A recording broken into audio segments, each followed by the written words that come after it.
선택과 집중 형사성법 박용도 강사입니다. 여러분, 예습 강의 이제 첫 주차는 제가 강의를 촬영을 못했고요. 지금 이번 2주차부터 다시 예습 강의를 촬영을 한다라고 했습니다. 지난번에도 한번 촬영해 봤더니 그때는 조금 처음 시작하는 거라 어색한 부분도 많았어요. 그럼 지금은 그렇지 않느냐? 지금도 똑같아요. 이게 한동안 좀 쉬었다가 다시 하니까 또 처음 하는 듯한 그런 느낌이 드네요. 그래도 이제 가면 갈수록 조금 더 나아지는 게 박영도 강사니까요. 여러분 조금 더 지켜봐 주시기 바랍니다. 이번에 2주차 강의는요, 어떤 내용을 할 것인지를 간단하게 소개해 드릴 거예요. 여러분들도 이 영상을 꼭 보고 오셔서 2주차 강의가 아주 원활하게 진행될 수 있도록 우리 같이 노력해 봐요. 자, 이렇게 예습 강의를 먼저 촬영을 하고 여러분에게 이걸 먼저 보고 와서 수업을 듣게 하는 이유는요, 여러분에게 기본 수업 듣는 것만으로도 짐이 되는데 또 하나의 짐을 안기고자 하겠다는 생각은 아니에요. 기본 이론 강의를 바로 듣는 것보다는 그래도 이렇게 간단하게 예습 영상을 한번 보고 여러분이 다시 강의를 듣게 되면 훨씬 더 좀 더 쉽게, 훨씬 더까지는 아니라 하더라도 조금 더 쉽게 기본 이론 강의를 따라올 수 있도록 그렇게 하려는 그런 취지에서 하는 것이니까 여러분도 그 취지를 10분 공감하셔서 제가 하자는 대로 적극적으로 좀 따라와 주시기 바래요. 자, 우리 그러면 1주차에서 어떤 내용을 했는지를 잠깐 먼저 보고요. 그리고 이번 주 강의가 또 어떻게 진행될지를 한번 보는 식으로 해볼 거예요. 여기 잠깐 넘어가 볼까요? 제가 이 말 참 좋아한다 했죠, 여러분. 여기 이 말, 예계 학계편에 있는 말인데 저는 이 말이 너무 좋아요.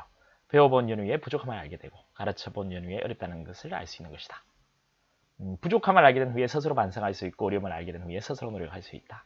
고로 가르치고 배우면서 서로 성장한다. 꼭 그렇게 우리 해보도록 합시다. 자, 어떤 내용을 우리 첫 주차에 했냐면요.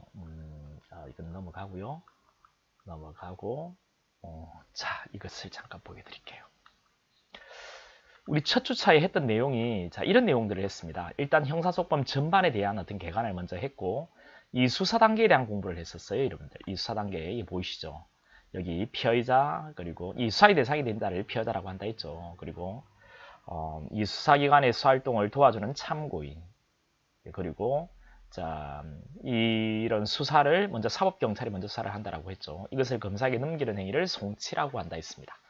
그럼 이제 검사의 수사가 시작되고요. 그 다음에 기소를 하면 공개재판 단계로 넘어간다 했죠.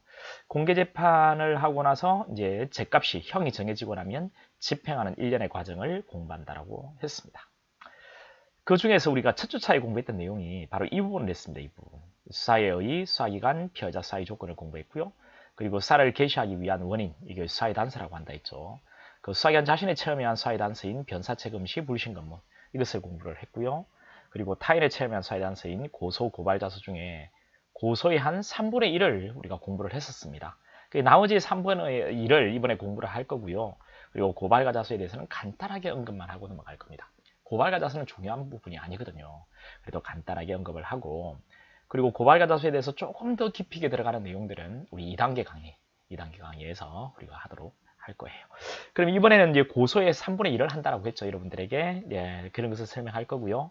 그 다음에 이게 끝나고 나면은 임의사로 넘어갈 거예요. 임의사. 그 유형의 피의자 신문이라고 되어 있는 부분이 있죠. 이게 중요하거든요. 이 피의자 신문 공부할 거고요. 그리고 참고조사는 간단하게 정리를 할 거예요.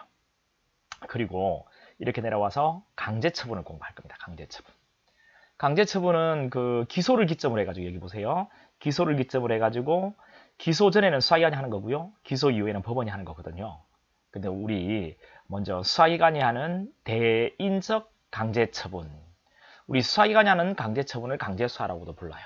그래서 대인, 사람에 대해서 하는 대인적 강제수사를 먼저 공부할 겁니다. 체포라는 거하고 구속이라는 것을 공부할 거예요. 체포는 짧은 시간 동안 신병을 확보하는 제도거든요. 몇 시간이냐고요? 48시간. 구속은 장기간. 이거는 10일이에요. 10일. 이렇게. 이 강제처분은 인권침해 소지가 높아가지고 영장을 가지고, 영장이라는 것은 첫날에 잠깐 언급을 했는데 강제수사를 허가해주는 허가장이라고 했죠. 이런 영장을 가지고 해야 되는 게 원칙인 거예요. 그래서 영장 체포, 영장 구속이라고 했죠. 그런데 이 체포는 짧은 시간이잖아요. 그래서 영장 없이 하는 체포를 인정해요. 여기 긴급 체포하고 현행범인 체포라고 되어 있죠. 바로 이 부분이에요. 그래서 이런 내용들을 살펴볼 겁니다. 수사기관이 하는 대인적 강제처분, 즉 대인적 강제수사를 먼저 공부한 뒤에 이게 끝나고 나면 이쪽으로 넘어가서 법원이 하는 기소 이후에는 기소받은 법원을 수소법원이라고 한다 했죠. 수소법원이 피고인을 상대로 강제처분 권한을 행사합니다. 기소가 되면은 이 강제처분 권한이 수사기관의 권한에서 법원의 권한으로 넘어가게 돼요. 법원은 수사기관이 아니기 때문에 강제수사라고 하는 게 아니고 그냥 강제처분이라고 이야기를 하면 돼요. 법원이 피고인을 상대로 하는 겁니다. 근데 짧은 시간이 죄송합니다. 목이 안 좋아요 지금. 이번 주 강의에도 목이 안 좋을 수도 있어요. 요즘 가을만 되면 저는 비염이 와요. 또 엉뚱한 이야기로 빠지지 않을게요. 죄송해요. 시간이 없어요. 여기 기소 이후에는 이제 법원이 짧은 시간 동안 신병을 확보하는 재판한 제도는 없고요. 이 구속밖에 없어요. 이 구속이 이제 2달이거든요. 영장을 가지고 구속을 해요. 자, 이런 부분에 대한 내용들을 2주차에서는 살펴볼 겁니다. 이게 끝나고 나면 이제 3주차는 바로 이쪽으로 넘어갈 거거든요. 재판하고 구속된 자에 대한 보호제도 이렇게 넘어갈 거예요. 그리고 이제 이 대물, 이제 물건에 대해서, 장소에 대해서 하는 압수수색 검증에 대한 내용은 우리가 3주차에 살펴보거든요. 그리고 이번에는 어떤 내용을 전체적으로 공부할지 여러분 대강 아시겠어요? 자, 이 부분. 타인의 체험한 수사에 대한 서 중에 고소의 한 3분의 2 우리 보지 못했던 이 내용을 공부하고 고발과 자수를 공부하고요. 그리고 이제 수사로 넘어와서 동의나 승낙을 얻어서 하는 임의수사, 이 피의자신문 이게 중요하거든요. 이건 A급이에요. 피의자신문을 공부하고 그 다음 수사에 도움을 줄 수 있는 여기 보세요. 피해자라든가 목격자 이런 사람을 참고인이라고 했죠. 이 참고인을 불러와서 조사하는 참고인 조사를 공부를 할 겁니다. 이게 끝나고 나면은 바로 이 기소를 기점으로 해서 우리 강제처분이라는 건 법익을 침해하는 것. 법익이라는 것은 법에서 보장해주는 여러 가지 이익 혜택을 말해요. 이것을 침해하는 그런 강제처분을 공부할 건데 기소 전에는 수사기관이, 기소 이후에는 법원이, 기소 전에는 수사기관이 피해자를 상대로, 기소 이후에는 법원이 피고인을 상대로 행사를 해요. 수사기관이 하는 강제처분을 강제수사라고 부르거든요. 여기에는 이제 대인이 있고 대물이 있죠. 그런데 대물은 이번 주에 공부하는 게 아니고요. 대인에 대해서 우리가 살펴볼 겁니다. 됐죠? 이런 내용들을 공부를 할 거예요. 어때요? 좀 흥미진진하겠죠? 이번에는 수사에 대한 본격적인 내용을 우리가 공부를 하니까요. 그러면 여기서 잠깐만요.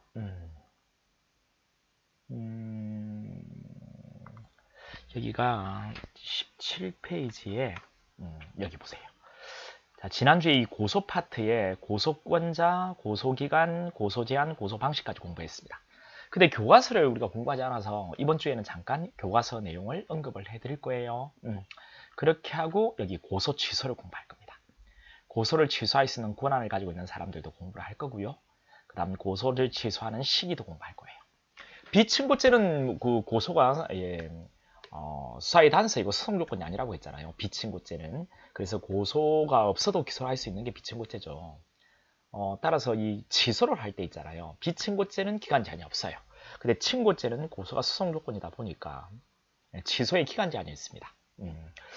취소 시기라고 이렇게 되어 있는데 1심 판결 선고 전까지만 취소 가능해요. 자, 왜 그런지도 우리 강의 시간에 이야기를 해드릴 겁니다. 고소 취소의 시기, 친고죄의 경우에 이런 것들을 공부를 하고요. 고소 취소하는 방식들, 우리 서면과 구술로 고소를 취소할 수 있거든요. 이런 내용들을 공부를 할 건데, 근데 여기 보면은 기소 전에는 수사기관이 하는 거고요. 기소가 되고 나면 사건이 법원한테로 넘어가는 거잖아요. 이 법원에 취소를 하는 겁니다. 근데 여기 합의서 제출이라고 되어 있죠. 이 부분이 중요하거든요. 그래서 합의서 제출이 과연 고소 취소로 볼 수 있는가?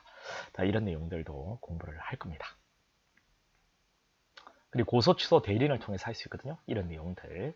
고소를 취소했을 때 그 효과들 이런 것들을 우리가 공부를 할 겁니다. 고소 취소에 관한 내용. 이것을 공부를 하고 합의서 이야기는 우리가 공부를 한다 했죠. 합의서를 제출했을 때 고소 취소로 볼 수 있는가? 이런 내용들을 공부를 할 거예요. 그리고 이제 이 친고죄에 있어서 이 고소는요, 여러분, 고소가 접수되면 수사를 시작하게 되는 수사 개시의 원인인 수사의 단서가 됨과 동시에 기소를 하기 위한 조건, 그리고 다투기 위한 소송 조건이 되거든요. 그래서 등장하는 문제가 불가분 원칙이라고 이렇게 되어 있잖아요. 불가분 원칙이라는 게 있습니다. 조금 더 키워볼게요. 이렇게.